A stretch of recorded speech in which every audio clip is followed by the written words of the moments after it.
Today, gang, we're going to be talking about 6 simple steps to close sales deals all over the phone. To be more precise, 6 simple steps to close sales real estate deals. Doesn't matter if you're an investor or if you're a real estate agent. Now, without any further delay, let's go ahead and get started.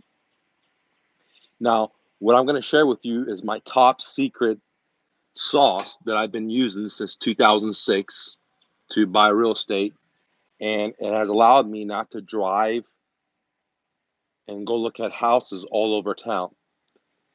Again, instead of doing what everyone else says I should do, which is talk to home sellers, go meet home sellers, run the comps, look at the property, I didn't do any of that.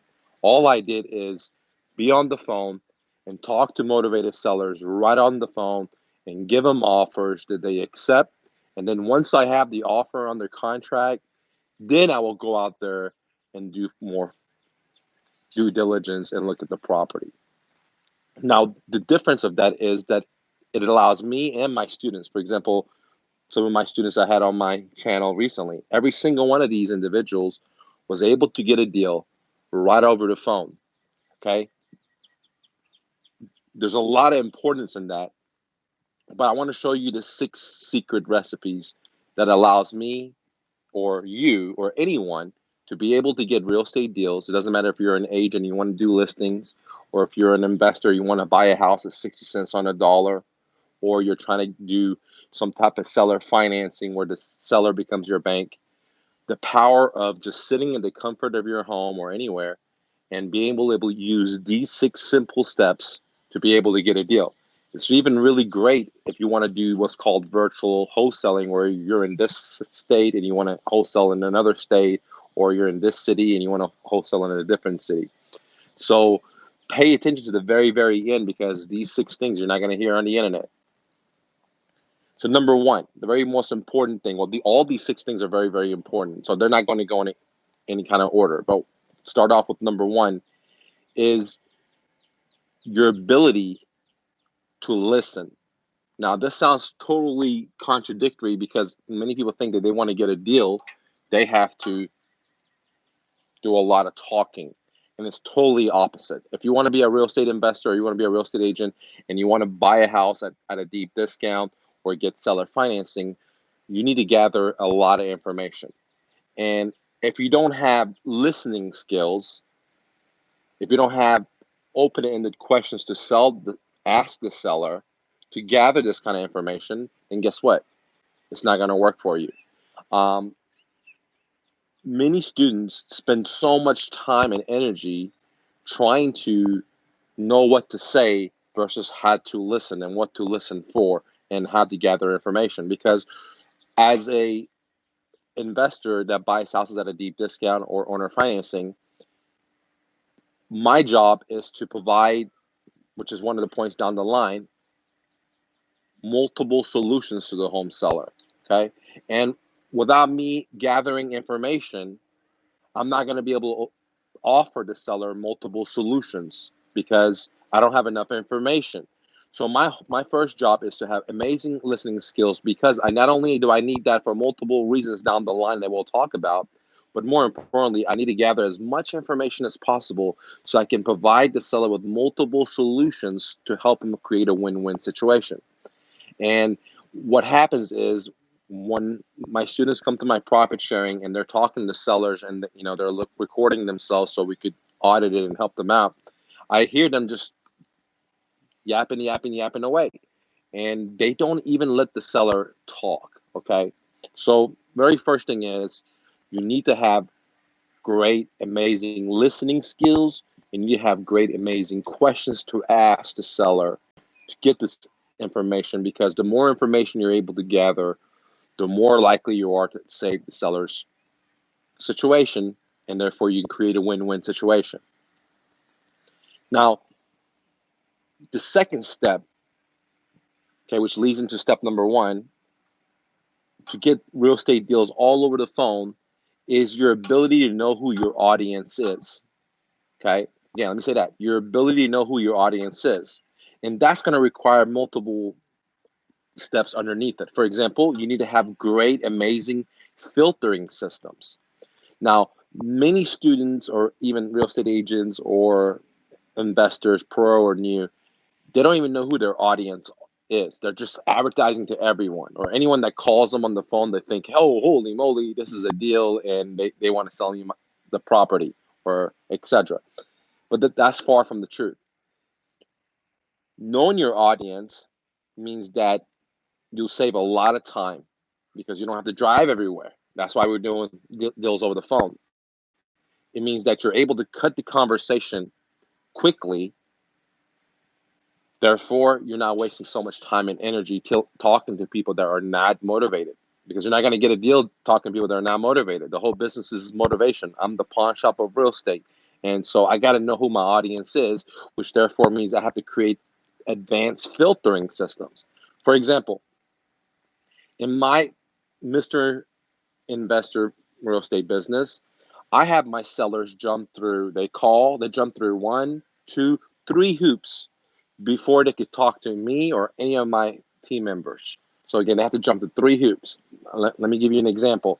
They see our advertisement. They call the number. And when they call the number, there's some instructions that they have to apply. Okay. And if the seller doesn't jump through this hoop, then we don't call them back because their level of motivation is not there. Okay. See, this is the importance of knowing your audience, because when I know my audience, I'm looking for the most motivated sellers that can follow my instructions. Because if they can't do any of these 2 things, then the likelihood of me getting a deal with them is very, very slim. And I don't want to spend my time and energy talking to people that are not going to generate money for me. So knowing the audience, which is number 2 of getting the deal over the phone, requires you to have filtering systems in place for you to be able to filter them out. So when the seller calls Mr. Investor, then we have 3 filtering systems in place before anyone even talks to them. If they get to 1, not 2, then no one calls them. If they get to 2, but not 3, no one calls them. Now, it depends on the level of motivation, how much deal we want to do. But I like to deal with the cream, and they got to jump through all 3 hoops. So by me knowing my audience, I've created a filtering system that's 3 levels deep, that the seller, if they don't have enough energy to push through the 3 filtering system, then the likelihood of me talking to them or someone talking to them on my team is very, very slim, because we learned through many years that the people that are willing to jump through the hoops are the ones that are going to actually be able to get a harvest from. So why not put all of our energy into people that are going to jump through the hoops? Okay, so that's the second step, is to know your audience and create filters. Now, if you guys need a filter, the My Ninja Phone Script at My Real Estate Dojo is a great filtering system, is what I use, what my students use. Better yet, if you join my profit sharing, okay, we give you that tool for almost for free, just a couple of bucks, guys, okay, like 98% off or something, all right, what you can get at normally retail price in my profit sharing. But let's move forward. So the story today is how to close deals over the phone in real estate. Now, I've given you 2 simple steps that I use. Now, the third one is very, very, very important. And this is, I would say, is one of the most important ones if you want to get a deal at a deep discount, or if you want the seller to be your bank. The third one is what I call report building. Now, report building, everyone thinks they can do it, or many people think they can do it. And the truth of the fact is they cannot. This is very, very important. And it leads into the very first 2 questions. Not questions, the 2 tools that I said. First, know your audience, and 2, so on. Report building is very, very crucial, because if you don't get that, the seller's not going to give you the deal. And there's so many other competitors out there that are trying to do exactly what you're trying to do. Now, report building does not mean talking the shit. Like, for example, oh man, how do you like this weather? How do you like how the Dallas Cowboys do? How do you like this? That's not report building, okay?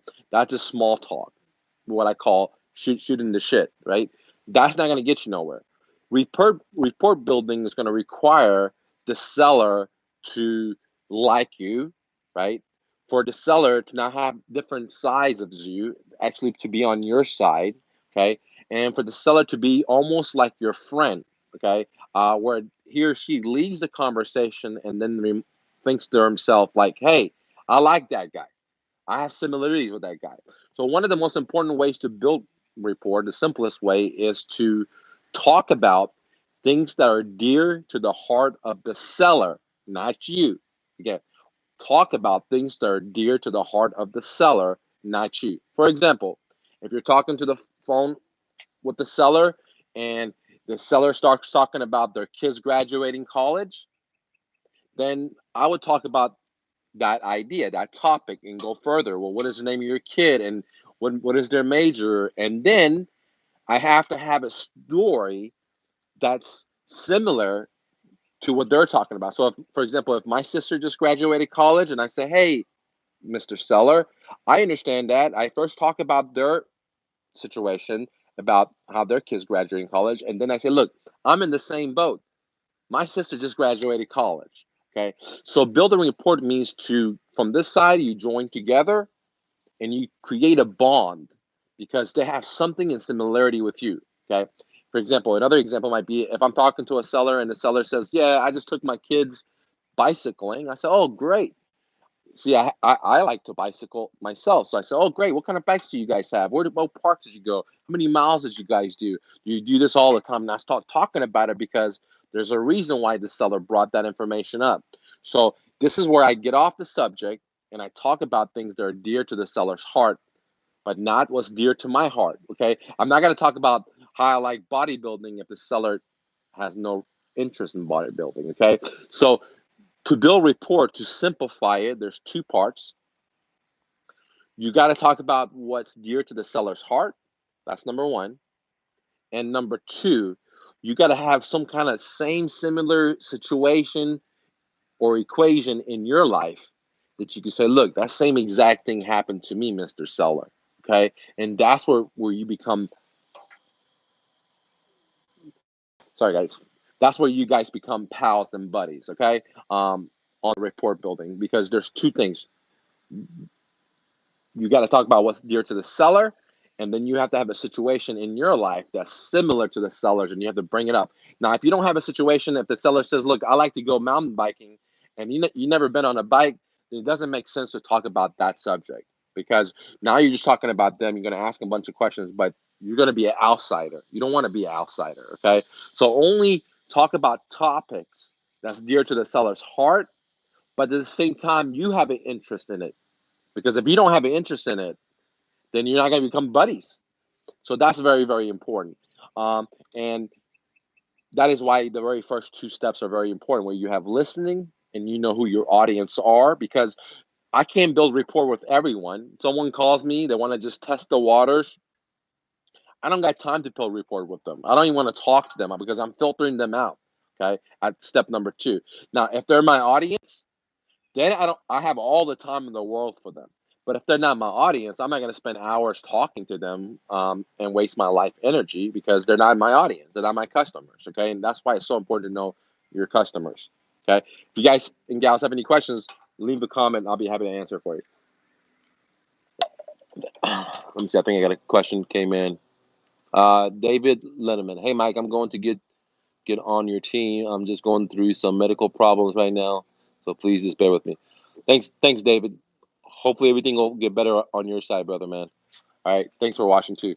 Um, Now, let's talk about point number three, which is how to simply get a real estate deal all over the phone without going to the seller's home. Now,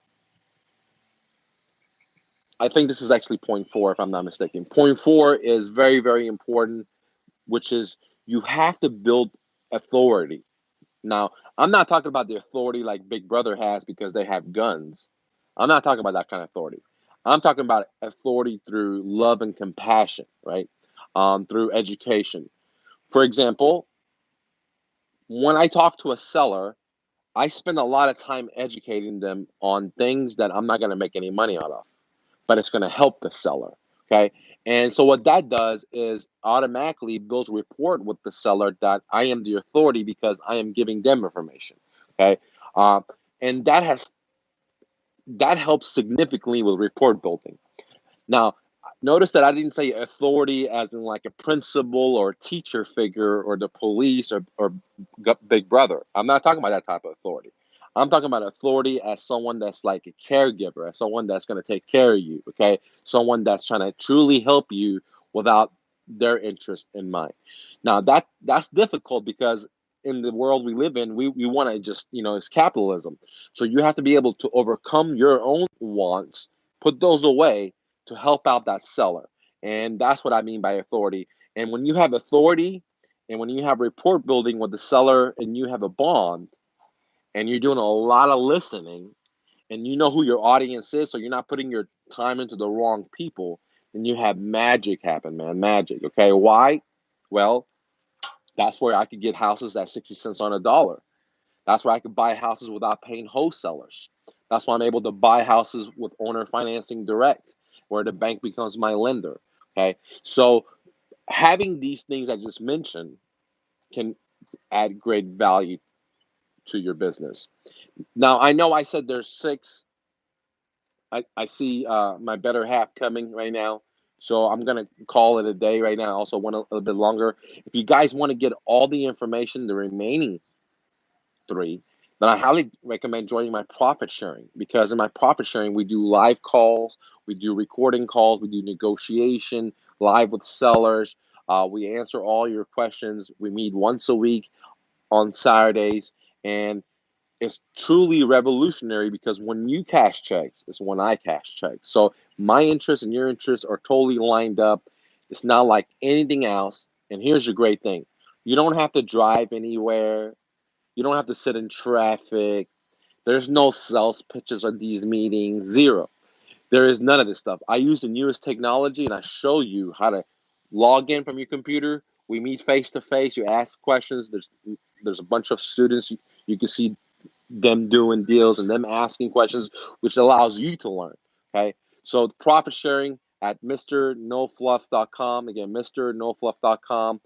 We meet once a week, four meetings a month, and I hold your hand and I help you do deals. It doesn't matter if you're in California, if you're in Oklahoma, you're in Texas, you're in Colorado, you're in Vegas, you're in Florida. I got students all over. And as I help hundreds of students, I can help you only if you are able to take action and you're able to be coachable with a positive mindset. Because if you don't have a positive mindset and you're not coachable and you're not willing to take action, then I cannot do anything for you. I don't think even God can do anything for you because you got to be able to change your mindset and you got to be able to take action. Without that, nothing can happen. So if you're interested in joining me this Saturday, we're going to do a live call with with my students and a seller. Okay, and we're going to audit it and we're going to go through it ins and outs and learn how to talk to a seller when we find these motivated sellers. Then join me right now at mrnofluff.com. There's a limited amount of seats. We're almost sold out, and this deal is going to expire very, very soon. Much love. Click the like button and don't take no for an answer. See ya.